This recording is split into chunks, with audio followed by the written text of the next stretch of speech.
Jeff, Mary, Dacia, Celeste, Sawyer, I hope you're all there. I hope you can be together for this wonderful occasion. Happy 60th birthday, Jeff. You know, you're part of the vulnerable population now, so I thought I'd better wear this mask. These are strange times that we're living in, and I really wish that Tammy and I could be there with you.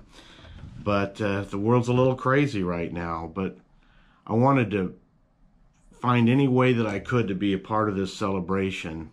So I appreciate Celeste helping me out. So we've been friends a long time, Jeff. You know, I remember being in that gang, that Bible study gang that I was in college. And there was a new family that had just moved to Colorado from Missouri. And that we were really excited because that new family had 4 gorgeous teenage daughters. Oh yeah, those girls had 2 brothers too, but the main focus originally was those 4 gorgeous teenage daughters. Anyway, you and I became friends pretty quickly. I remember oftentimes sitting on the couch with your dad, and we'd watch old Western movies together. He'd be proud. I have every John Wayne and Clint Eastwood Western DVD there is. You know, we did all kinds of fun things that college kids do. We talked about girls a little bit, maybe cars a little bit. We spent as much time as we could in Rocky Mountain National Park and the mountains. Loved every second of that.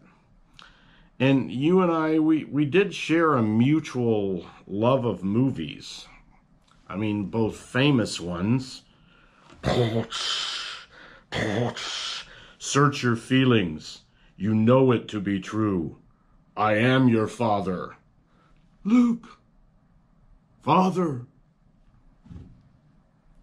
And obscure ones. 99 years I searched for their mother lode. And of course, any movie with horses. Well, as boys do, we grew up into men, I hope. You married that sweet little beautiful innocent girl, Mary Alt, and then moved her off to some godforsaken place in Arizona to live amongst the Native Americans. I really think it's because they had horses there. But anyway, you came back to Colorado when I got to marry the love of my life, Tammy. And then you were there again 25 years later when Tammy and I celebrated our 25th anniversary. Now, somewhere in between those 2 dates, you finally got to move back to your beloved Missouri, and then those horses came into play again. I think about the time that our children first met at Silver Dollar City in Branson. I'm imagining their very first conversations with each other went something like this. My kids said to your kids, so what does your dad do? Well, he's an evangelist. He's a pastor at a church. He reaches out to the community and tells them about the love of Jesus and tries to save them from eternal damnation. And then your kids turned to my kids and said, so what does your dad do? Well, I think he's searching for better ways to get cat pee out of carpets. It's probably something how it went. Anyway, so you went east and we moved west, and then we even moved westerer. Is that a word? Our children grew into adults. We lost my dad. We lost your mom and dad. Time flew by and still does. We don't get to see each other near as often as we would like. Sometimes it seems like years and years go by. But when we do get together, it's like we didn't miss a beat. Tammy and I cherish our time with you and Mary. You know, I've been fortunate enough to have lots of friends in my life.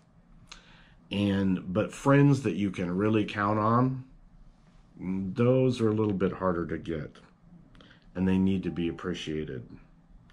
And time may have gone by, but I always know you're there, Jeff.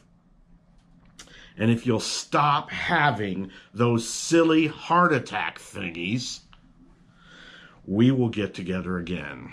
God willing, it'll be in September together in our beloved Rocky Mountain National Park. The best part is, Jeff, I know if I really needed you, you'd put on a mask, get on a plane, and fly out and help me. Happy birthday, Jeff. From Tammy and I both, we're so glad to have you in our lives. God bless.